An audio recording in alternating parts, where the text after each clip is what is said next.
Dalam nama Bapa dan Putra dan Roh Kudus. Amin. Allah Bapa di surga, kami bersyukur kepadamu.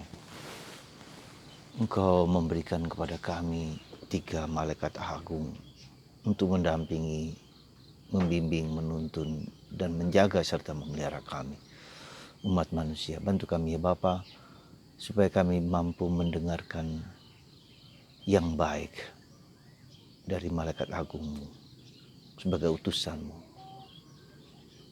bagi kami umat manusia. Terpujilah namamu kini dan sepanjang segala masa. Amin.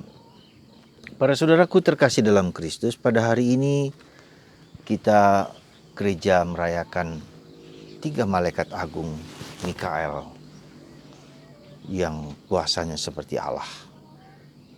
Gabriel sang perkasa yang mewartakan kabar gembira kepada Maria, kepada Yosef. Dan Rafael sebagai malaikat penyembuh dalam kitab Tobit. Sebetulnya ada 7 menurut tradisi Yahudi, tapi gereja Katolik hanya mengakui ketiga orang yang namanya jelas-jelas tercatat dalam kitab suci. Saudaraku terkasih dalam Kristus, kalau kita lihat dalam sejarah keselamatan, ketiga malaikat ini memerankan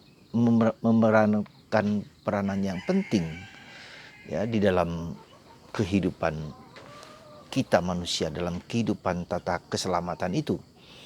Kalau kita lihat ketiga aspek ini di dalam diri Yesus menyatu ya. Yesus sebagai putra Allah, sebagai anak Allah ya. Seperti Allah, Mikael. Kemudian Rafael, Yesus menyembuhkan orang sakit. Ya. Kemudian juga Gabriel mewartakan kabar gembira kepada segala bangsa. Jadi sebetulnya ketiga tokoh malaikat ini bersatu dalam diri Yesus, atau mengambil ketiga aspek dari pribadi Yesus. Dan kita tahu bahwa malaikat juga berperanan penting di dalam penampakan Bunda Maria. Ketika sebelum Maria menampakkan diri kepada ketiga anak di Fatima, malaikat sudah datang lebih dahulu mempersiapkan kedatangan Bunda Maria.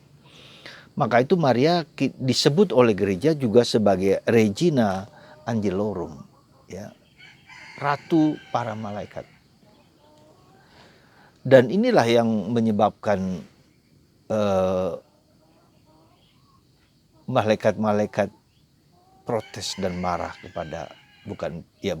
protes kepada Allah, karena manusia diberi suatu kekuasaan yang besar oleh Allah. Meskipun manusia berada dalam tata penciptaan itu berada di bawah para malaikat, tetapi Allah memberikan anugerah yang luar biasa kepada manusia. Ya. Dan itulah yang membuat Lucifer dan teman-temannya memprotes. Dan karena mereka menentang Allah, menjadi oposisi Allah, mereka kemudian dilemparkan dari Firdaus. Dan mereka tetap menggoda manusia untuk menghancurkan manusia. Ya.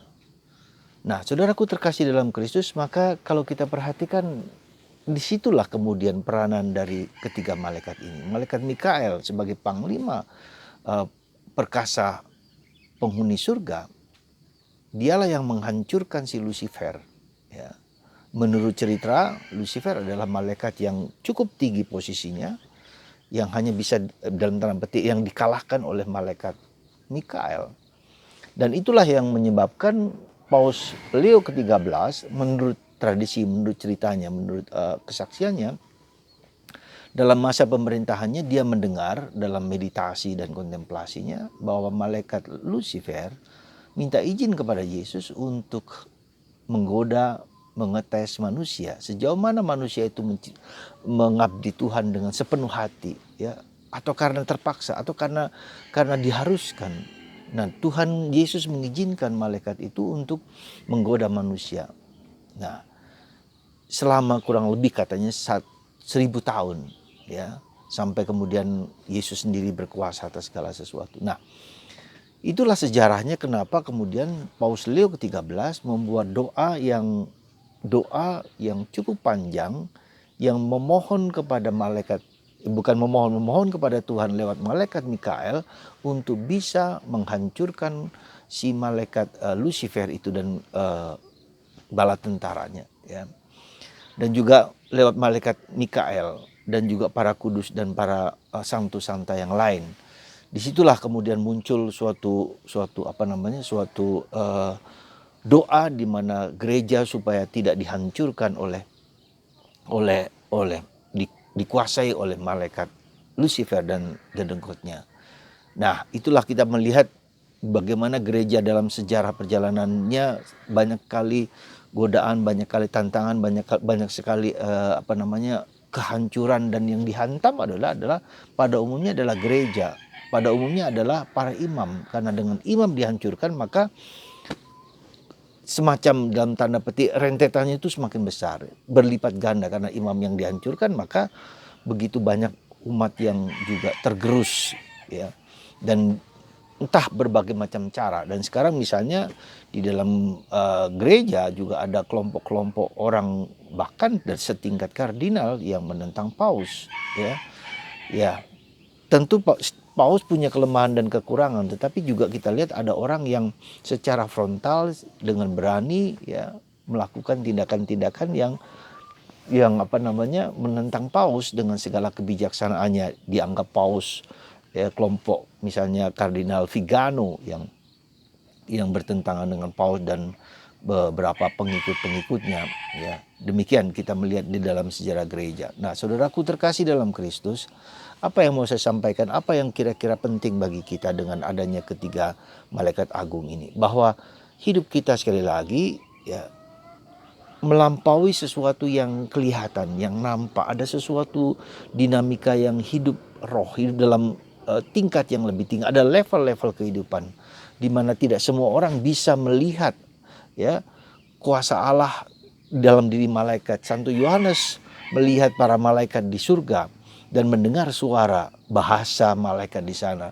Dan Yesus mengatakan kamu akan melihat malaikat turun naik dari surga seperti seperti naik tangga. Jadi kita melihat di sini bahwa ada suatu gradasi lain dari kehidupan kita ini. Ada suatu dunia lain, ada sesuatu aspek lain yang melampaui aspek fisik yang dialami oleh manusia. Itulah yang yang Yesus katakan, mengabdi Tuhan dalam roh dan kebenaran.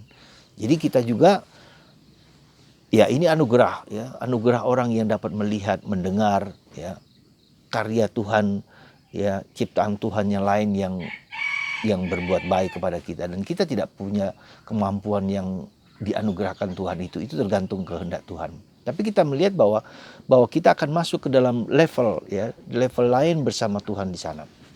Jadi itu yang harus kita sadari, ya. Dan di situ menunjukkan bahwa kita hidup dalam roh, bukan hanya dalam fisik. Maka kita jangan terpaku dan terikat pada hal-hal yang lahiriah, yang nampak, yang kelihatan. Tapi ada sesuatu batinnya, ada roh yang menggerakkan kita, yang baik maupun yang tidak baik. Nah, disitulah kita mohon malaikat Mikael, Rafael, dan Gabriel membantu kita.